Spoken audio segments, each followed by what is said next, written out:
Bonjour ou bonsoir à tous, vous qui regardez les vidéos que ce soit le jour ou la nuit, ici DVD Pro Souvenirs. Aujourd'hui, cette fois-ci, je vais m'attaquer sur un coffret. Donc oui, je vais m'attaquer sur un coffret, donc je vais vous le montrer directement. Comme ça, je vous fais pas attendre. Le coffret de Ricky de Dragon Steamboat, l'histoire de la vie du dragon. Donc, voilà. Là, on voit Ricky Steamboat qui crache du feu avec son costume du dragon. Et là, toutes les photos. Là, on voit contre Ric Flair avec George Animal Wills, je crois. Non, à mon avis, c'est pas Wills, mais c'est pas grave. Mais bon. Et là, quand il affronte le Matchman, et c'est exactement pareil. Donc, dans la même arena. Et là, ben, Ricky Steamboat qui se fait introniser au Hall of Fame. Et bien sûr, ce DVD, il est en français. Voilà. Maintenant, on m'attaque à l'intérieur. Voilà. Et là, on voit l'image de Ricky Steamboat en mode dragon. En tout cas, c'est vraiment stylé. Vraiment pas mal ce coffret. Ensuite, pareil. Là, on voit Steamboat qui fait une torsion de la tête sur... je sais pas dire, mais à mon avis, peut-être quand je vais savoir plus dans ce DVD, peut-être que je saurai mieux. Et là, Ricky Steamboat qui fait un coup d'accord à linge sur Chris Jericho. Et si je crois bien, c'était à Backlash. Il me semble, hein, mais je crois que c'est ça.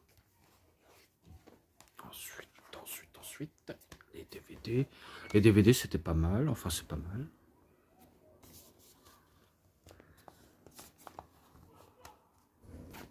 Avec les différentes postures, avec le titre. Et derrière, si je crois... Ouais, il y a le signe de dragon. Tête de dragon. Et encore dragon. Bien sûr, il est habillé en dragon là. Et là, c'est avec un dragon de Komodo qui est familier avec la famille des crocodiles. Ou des liguanes, des lézards. Bref. Et là, on dirait un peu Jackie Chan et Bruce Lee. Honnêtement. Et là, du feu. Rien de spécial, mais voilà, vous avez compris.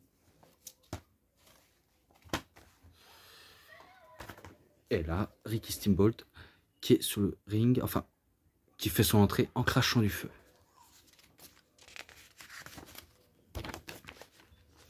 Alors, tout d'abord, DVD 1, le documentaire. Donc là, il explique tout sur sa vie. Il explique vraiment de tout. Là, il parle de son enfance. Il dit qu'il a des origines hawaïennes et aussi des origines japonaises. Mais qu'il a eu la nationalité américaine. Donc là, il nous parle de son enfance. Et il parle aussi de sa passion aussi pour le catch. Car il expliquait que le catch était venu comme ça dans sa vie. Et qu'il ne savait pas qu'il serait très doué pour cette discipline. Et excusez-moi si vous entendez du bruit, mais c'est pas grave. Donc, il explique tout sous ses entraînements, cette fois-ci, qu'il est entraîné de manière intensément et qu'il essaie de se faire un nom, notamment trouver un personnage. C'est là, notamment, où il regarde, si je crois bien, des films d'arts martiaux. Vous voyez, les films de karaté. Certains, vous allez peut-être dire que vous connaissiez Bruce Lee, Jackie Chan, Jet Li et d'autres acteurs connus qui sont devenus des stars de karaté, comme notamment Jean-Claude Van Damme, même si ce n'est pas un asiatique, mais un célèbre acteur belge que on salue fortement, et Chuck Norris et d'autres. Voilà, les voyages, donc là il parle du voyage que ce soit à Hawaï. Par contre, je sais pas si j'ai dit Tahiti, mais non, c'est pas Tahiti, c'est Hawaï. Et le Japon, bien sûr. Ensuite, la région de Mid-Atlantique. Ça, je crois, c'est là où il catch dans la Mid-Atlantique, où il essaie de se faire un nom. Ouais, à mon avis, il essaye de se trouver... De toute façon, il a fait que ça. Essayer de se trouver pour mieux comprendre comment on peut percer dans ce sport. Et c'est là où il fait appel au dragon. Donc la gimmick du dragon. Et je me rappelle qu'il y avait des vignettes où on parle de ses entraînements intensifs. Un peu à la manière d'un karatéka. Bref, c'est vraiment un film d'action à lui tout seul. Je suis sûr que s'il aurait fait, on va dire, un film avec Bruce Lee, je suis sûr que Bruce Lee n'aurait pas été très déçu. Ricky Steamboat. Et là, il parle de WrestleMania 3 contre Macho Man Randy Savage. Donc son affrontement pour le titre intercontinental qui était mémorable et qui va le réussir avec succès. Et que pour lui, ça a été un de ses plus grands moments. Et là, champion du monde. Là, il parle du Ric Flair. Là, il parle de Ric Flair, qu'il a eu le privilège de l'affronter et de devenir pour la première fois champion du monde de la NWA, WCW, Jim Crockett Promotion. Tout est lié. Donc pour ça, il dit que son affrontement avec Ric Flair était l'une de ses moments préférés et que ça restera gravé dans sa carrière. Ensuite, Dragon crache du feu. Ouais, donc c'est là où il va à la WCW, si je crois bien. Où là maintenant, il obtient la tenue et il crache du feu dans l'arène. Ensuite, guide et conseil. Donc c'est là où il donne des conseils aux jeunes qui veulent apprendre leur métier dans le catch. Donc il les explique clair et net comment ça doit se fonctionner et que comment on doit mieux s'adapter. Donc en tout cas, j'ai adoré comment il donnait des conseils aux jeunes pour mieux les motiver peut-être un jour, qui sait devenir des grosses stars. Donc c'est vrai que au 21e siècle et 22e siècle, il en faut, on va dire, motiver les jeunes pour devenir des grosses stars, même si on doit donner des petits coups de main de temps en temps. Ça ferait pas de mal, des petits coups de main. Après le Hall of Fame, donc c'est là où il dit qu'il était intronisé au Hall of Fame, et que même la veille de WrestleMania 25, il combat face à Jericho avec Roddy Piper. Il y avait qui encore Ric Flair, non, mais je sais bien qu'il était à l'extérieur du ring, Ric Flair. Bref, je vérifierai quand même. Je vérifierai, promis juré. Et qu'il y avait même Mickey Rourke, qui était pas loin, qui était à l'extérieur du ring. Ensuite, ben, une carrière historique. Donc là, il parle de sa carrière qui a eu des petits hauts, des petits bas, mais que par la suite, il a toujours su se mettre sur le droit chemin et toujours sur ses pieds, peu importe la difficulté qu'on lui a endurée. Et du coup, ben, ça se termine sur ce belle fin. Même si le reportage n'était pas si énorme que ça, mais au moins ça vaut largement le coup de regarder, même s'il y en a qui n'apprécient pas trop les documentaires. Mais bon, moi j'ai adoré et ça me convient. Voilà. Ensuite, les bonus. La première voiture de Ricky Steamboat. Donc là, il parle de sa première voiture que son père lui avait donnée, qu'il avait conduit. Voilà. Et après, ben, ça lui a conduit jusqu'à vie, quoi. Jusqu'à ce qu'il prend sa vie en main. Ensuite, Mike Graham se souvient de Richard Brown. Ah ouais, ça je me rappelle. Qu'ils en parlaient de Richard Blood. Et que si je crois bien, je sais pas si c'est le vrai nom de Ricky Steamboat, mais il me semble, hein, il me semble que c'est ça. Mais en tout cas, à vérifier sur Wikipédia, si je vérifie, il n'y a pas de souci. Ensuite, Ricky oublie son nom. Alors là, il explique que la première fois où il a combattu avec le nom Ricky Steamboat, on le présentait et Ricky Steamboat, ben, il se présentait, l'air de dire je suis complètement perdu, je ne fais que dire bonjour au public. j'arrive pas à me concentrer. Voilà, ça il explique que ça peut arriver d'oublier son nom. Et voilà quoi. Ensuite, avoir une attitude positive. Worldwide Wrestling. Donc c'est, on va dire, une interview qu'il a le 16 février 1982. Ensuite, Tuesday Night Titans, le 5 avril en 85. Encore une interview. Ensuite, Steve Lombardi parle du premier match de Ricky Steamboat à la WWE. Donc, il parle de son premier match. Je ne me rappelle plus de quel match, mais je sais bien qu'il en parle. Donc, en tout cas, si vous avez ce DVD, je vous laisserai en juger de vous-même. En tout cas, s'il y en a qui sont d'accord pour en parler. Voilà. Ensuite, le Body Shop, All Star Wrestling, 22 juin 1985. Voilà, voilà. Donc ça parle de motivation et de détermination. Ensuite, devenir le dragon, les 3 moments de vérité. Alors là, je me rappelle, il faisait une démonstration, c'était à Hawaï, je crois, ou dans une île japonaise, où il affronte des ninjas, et qu'après avoir passé 3 épreuves, il est devenu un dragon. Donc ça, il en parle. Ensuite, Chris Jericho rencontre Ricky Steamboat pour la première fois. Donc Chris Jericho, il raconte sa première rencontre et qu'il disait qu'il était très sympa, très simple à communiquer, et qu'à avoir, on va dire, un vétéran comme Ricky, ça reste toujours un privilège pour lui, et qu'il ne regrette pas d'avoir collaboré avec lui. Donc ça, il le dit. Ensuite, encore Tuesday Titans Night, enfin Tuesday Night Titans, 10 septembre 1986.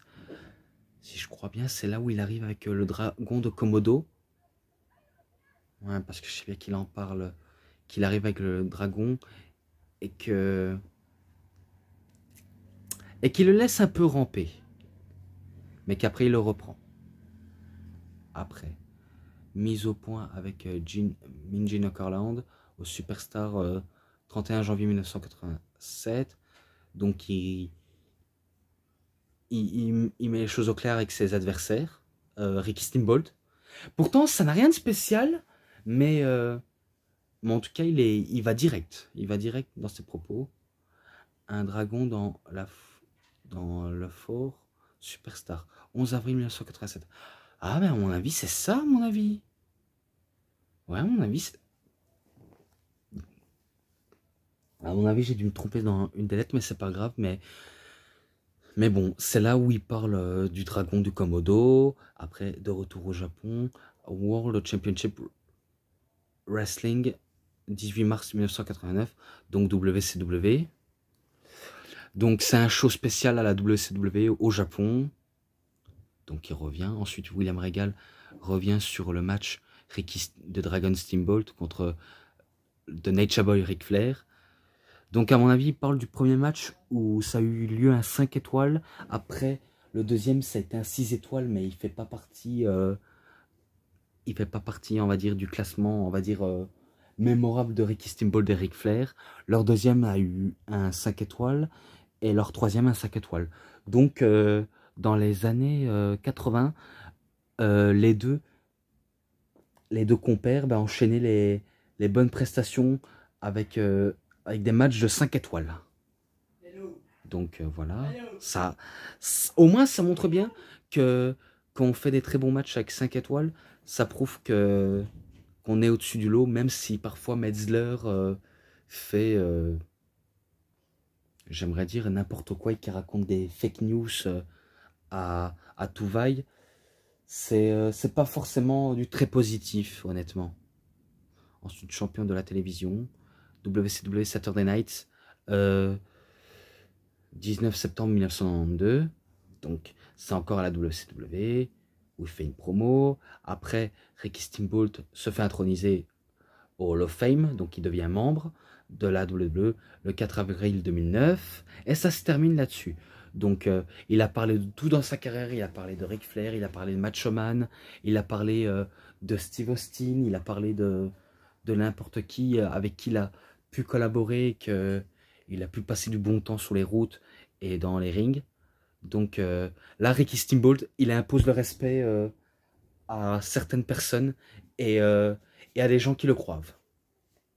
Et moi, quant à moi, je vais un petit peu m'hydrater. Donc voilà. En tout cas, voilà. Je m'hydrate et on continue. Voilà. Donc maintenant, on continue au deuxième DVD. Donc voilà. Match pour le championnat par équipe de la NWA. Ricky de Dragon Steamboat et Jay Youngblood contre Jack et Gary Briscoe. Non, Jack et Jerry Briscoe. Donc les frères Briscoe à Starrcade le 24 novembre 1983. Ça, c'est quand il n'était pas encore à la WWE. Mais là, il était plutôt à la Jim Crockett Promotion. Ou NWA. Ouais, voilà. On va dire NWA. Eh ben, il l'affronte. Mais par contre, si je crois bien, ce match-là, il était un premier temps en anglais, mais sous-titré en français. Attendez, je vais vite revenir. Excusez-moi, j'ai dû un peu couper parce qu'on m'avait appelé par la porte. Et voilà pourquoi j'ai dit attendez, je vais vite revenir. En plus, en parlant très vite, donc voilà, vous savez maintenant. Et pourtant, ça faisait longtemps, mais bon. Une fois de temps en temps, ça fait pas de mal, mais bon. J'en étais au match. Oui, je me rappelais qu'il y a quelques des matchs comme ça où ils sont, on va dire, en... Allez, bon sang... Allez, en version anglaise, mais sous-titré en français. Donc apparemment, celui-là, il est en français. Et celui-là, il est en version anglaise sous-titré en français. En tout cas, là, je vois commentaires avec Ricky Steamboat et Matt Striker. Et quelques-uns qui sont marqués. Donc, passons à ce match. Si je crois bien, c'est une victoire en équipe de Ricky Steamboat et Jay Youngblood. Si je crois bien. J'en suis pas sûr, mais j'essaye de me convaincre. Si c'est pas ça, bah alors c'est les Briscoe. Ouais, vous savez quoi, on va dire c'est Steamboat et Jay Youngblood. Voilà. Ce match-là, pour un début, c'était pas si mauvais. Avec, même si ce sont des anciens matchs, ça va, ça ne tue pas des anciens matchs. Donc ce match-là, je lui mets un 3,5. Voilà. Ensuite, match pour le championnat du monde poids lourd de la NWA. Alors, je ne c'est pas leur premier affrontement de série de 5 étoiles. Je crois que c'est leur deuxième affrontement, à mon avis. Et qui a eu lieu à 6 étoiles. Il me semble. Hein. J'en suis presque sûr, à mon avis. Bref, c'est pas grave.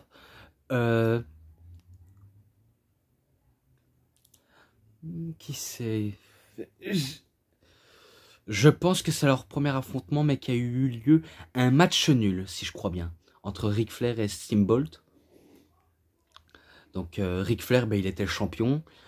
Il combat face au dragon. Est-ce que le dragon peut battre le Nature Boy?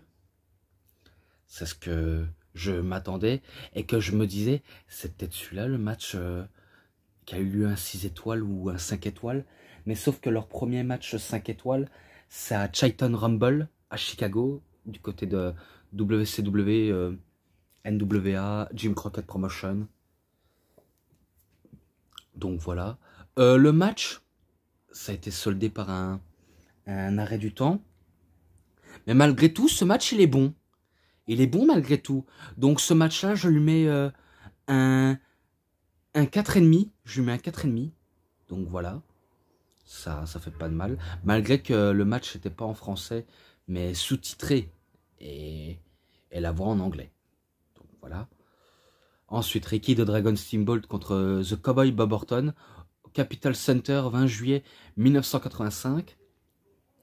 Alors ça, c'est à la WWE, ça. Dans un house show, il me semble.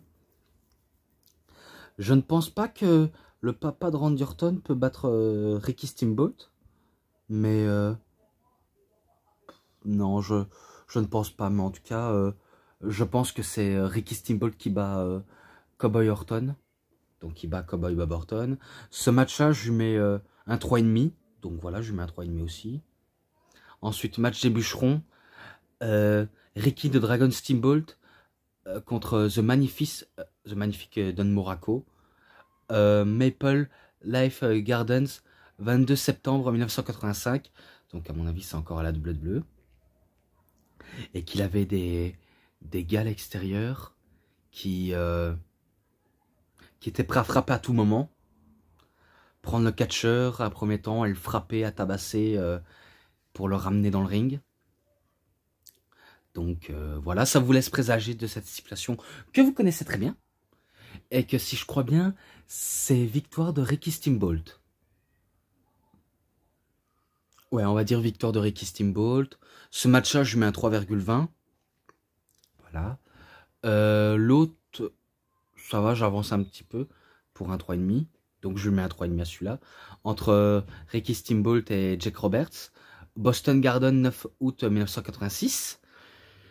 Donc combat des serpents contre dragon. Serpent contre le dragon. Qui peut gagner? Certains pensent que c'est le serpent, certains pensent que c'est le dragon, ou alors les deux s'entretuent.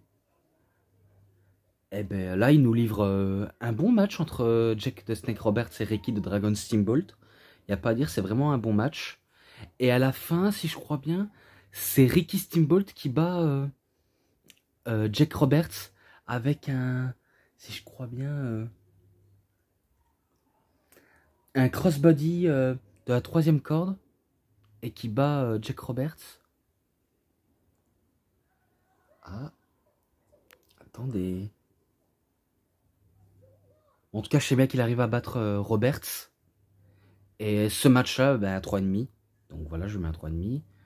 Ensuite, le dernier du DVD 2. Après, il y aura le DVD 3. Match pour le championnat intercontinental. Ricky de Dragon Steamboat contre Macho Man Randy Savage à WrestleMania 3 le 29 mars 1987. Et bien sûr, ce match-là, il était en version anglaise, sous-titré en français. Quel match celui-là! Je me rappelle, c'était un énorme match entre Savage et Steamboat. Il n'y a pas à dire, il nous livre une séquence de clinique de catch assez impressionnant. Il nous montre tout ce qu'ils savent faire. Et que, si je me rappelle bien, ils mettent l'arbitre KO. Et que Randy Savage fait une descente du coude. Mais il croit avoir le match en main. Mais sauf qu'il faut avoir une officialisation de l'arbitre. Et bien sûr, il était KO. Et que si je me rappelle, Ricky Steamboat, il bat Randy Savage par un petit paquet. Et qui devient champion intercontinental. Eh bien, ce match était incroyable. Je vais vous dire, il était vraiment incroyable. Une victoire de Ricky Steamboat sur Randy Savage. Et qui devient pour la première fois champion intercontinental. Donc ce match-là, contrairement au main event, Hogan contre André le Géant. Ce match, il est quand même plus haut. Mais vraiment plus haut. Je lui mets, pour ma part, un 3,70. Je lui mets un 3,70 car il est vraiment un masterclass ce match. Il n'y a pas à dire, c'est du bon tard. Et en tout cas, j'adore des très bons matchs. Voilà, maintenant DVD 3. Alors, le chapitre. Match au meilleur des 3 tombées. Ouais, au meilleur des 3 manches pour le championnat du monde poids lourd de la NWA. Ricky de Dragon Steamboat contre Nature Boy Ric Flair à Clash of the Champions 6 le 2 avril 1989. Celui-là, il est présent dans le coffret de Ric Flair Ultimate Collection. Donc je me rappelle que ce match-là, il est présent. Et que c'est là où ce match a été désigné un 5 étoiles. Mais je crois que c'est le 2e ou le 3e. J'irai voir sur Wikipédia de la note de Metzler. mais je vous en dirai peut-être plus. Parce que c'est vrai, dans le coffret de Ric Flair, j'aurais pu vous dire tout en ordre, mais malheureusement j'ai mis mélangé, un peu comme Definitive Collection. Je vous avoue, j'ai un petit peu mélangé, mais bon, j'ai voulu mettre un 5 parce que c'était un magnifique beau clinique de catch. Donc moi, c'était pour la beauté du catch. Si je crois bien, Flair, il fait le tomber en premier. Après, Steamboat fait le tomber en deuxième, bien sûr. Donc pendant la deuxième manche, ben, c'est lui qui fait le tomber. Et à la fin, si je crois bien, je sais pas, mais je crois que c'est une victoire de Ric Flair sur enfin sur le dragon. Ouais, il me semble, hein, mais à mon avis, il est présent dans le... Enfin, il est présent, mais je me rappelle qu'il avait battu Steamboat pour devenir, redevenir champion, Ric Flair. Donc ce match-là, je lui mets un 5, vu comment c'est logique. Un 5 étoiles, c'est logique. Voilà. Ensuite, match pour le championnat des États-Unis. Là, c'est à la WCW. Ouais. Ricky the Dragon Steamboat contre The Total Package, Lex Luger. Et oui, contre Lex Luger. Le champion, c'était Lex Luger, si je crois bien. Et que, malgré, contre toute attente, c'est Ricky Steamboat qui bat Lex Luger. Bien sûr, en utilisant des tactiques différentes. Donc, c'est Ricky Steamboat qui bat Lex Luger. Ce match-là, je lui mets un 3,40 malgré tout. Je lui mets un 3,40. Voilà. Ensuite, match pour le championnat par équipe de la WCW. Ricky the Dragon Steamboat et Dustin Rhodes, donc le naturel, contre Arn Anderson et Larry Zbyszko. Clash of the Champions.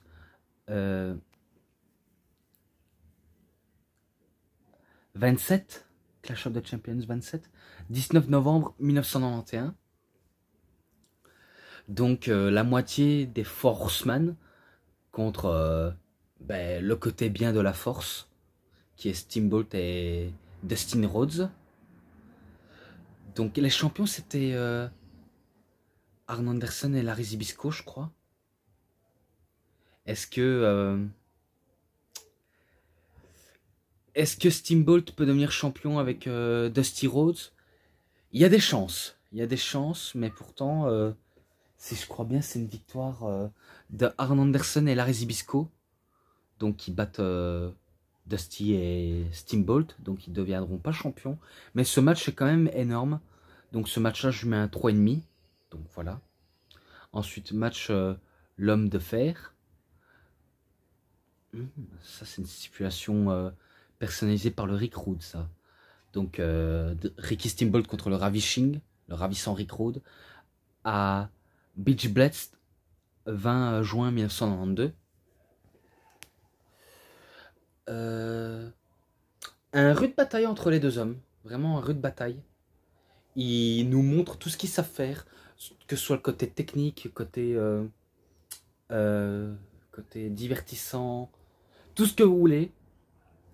Là, ils nous montrent tout ce qu'ils savent faire, Rick Rude et Steamboat. Mais malgré, on va dire, les bons côtés faits de Rick Rude, eh ben c'est Ricky Steamboat qui bat Rick Rude.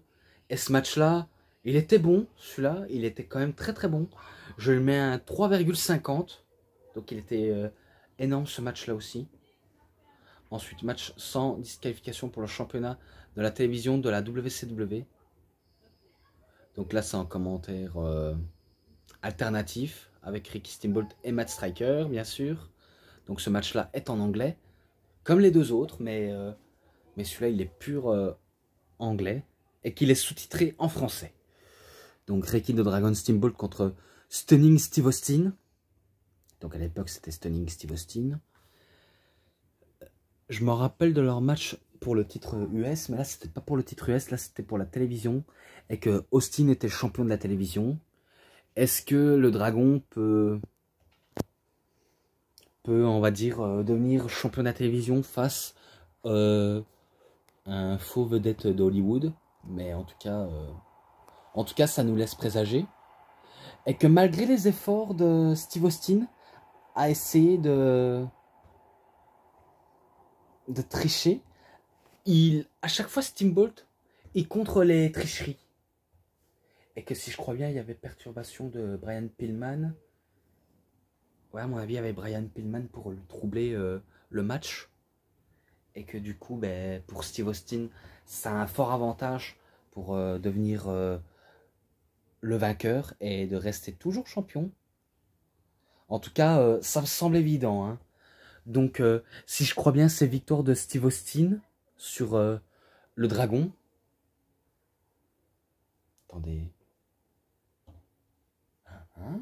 Et si c'était Steamboat qui bat Steve Austin? Enfin, je prends un risque, hein, mais je crois que c'est Steamboat qui bat Steve Austin. Hein. Donc, c'est un Clash of the Champions 22 septembre 1992, ça j'ai dit ça. Ouais, je le dis si je l'avais pas dit, mais voilà. Donc, victoire de Steamboat. Ce match-là, 3,40 aussi. Après, ben, le dernier du coffret, Ricky the Dragon Steamboat contre Y2J Chris Jericho à Backlash 26 avril 2009. Vu comment il avait fait son retour à WrestleMania 25 et qui commençait un petit peu à catcher à temps partiel et que il a une petite rivalité face à Jericho, que Jericho, lui, taclait les anciens en disant que contrairement à eux, il sera toujours au top. Et c'est vrai qu'encore aujourd'hui, il est toujours au top, Jericho, car il catch toujours, car maintenant il est dans son nouveau clan Jericho Appreciation Society, avec toutes les nouvelles têtes. En tout cas, Jericho, c'est un gros innovateur. Et là, entre Steamboat et Jericho, il nous donne, on va dire, une bonne clinique de catch. Même si Steamboat, en 2009, il était rouillé, mais ça l'empêche pas de continuer à étonner son monde. Donc, il nous livre un bon match. Et là, j'ai cru que c'était une victoire de Steamboat. J'ai cru que c'était une victoire de Ricky Steamboat. Mais finalement, ben, c'est une victoire de Chris Jericho. Si je crois bien, il le bat avec un code breaker. Ou un Walls of Jericho. C'est l'un des deux. Mais en tout cas, il bat Steamboat. Et ce match-là, malgré ce qu'on peut dire, il était pas bon. Il était pas mauvais. Il était pas mauvais. C'est loin d'être, on va dire, l'un des plus parfaits. Mais il est pas si mauvais qu'on le dit. Donc celui-là, je lui donne une belle chance. Celui-là, je lui mets un 3,40. Je lui mets un 3,40. Donc voilà, ça mérite sa place. Il est pas si mauvais qu'on le dit, mais il est pas mal. Donc voilà, j'ai fini avec cette review sur le coffret de Ricky Steamboat. Si vous n'avez pas ce coffret, enfin, si vous voulez vous le procurer, des fois sur Amazon, c'est un petit peu compliqué à l'avoir, mais essayez quand même, en tout cas, essayez, car c'est vraiment du bon, ce coffret. En tout cas, je regrette pas l'avoir acheté. En plus, ça tombe bien, je l'avais acheté sur Vinted avec le DVD de Mr. Perfect Curtaining et de l'histoire de l'Undertaker et Best of Raw et SmackDown 2012-2013. Et voilà quoi. Donc, pour clôturer là-dessus, après, je vais vous montrer le coffret que j'ai eu aujourd'hui, bien sûr. Bon, tout d'abord, documentaire, bonus, match l'ensemble. Pardonnez-moi. Ce match, enfin, ce coffret, avec tout ce qu'il y a à l'intérieur, et le programme qu'il y a, je lui mets un 4,50, car c'est vraiment magnifique. Donc, il n'y a pas à dire, c'est parfait. En tout cas, je regrette pas. Donc, avant que je vous quitte, je vais vous montrer le coffret que j'ai reçu. Donc, voilà. Le coffret des meilleurs pay-per-view, enfin des matchs de pay-per-view de 2013, bien sûr en version française, et que celui-là je vais sûrement me le faire à regarder, donc je vais sûrement me le regarder, mais il y a des très bons matchs.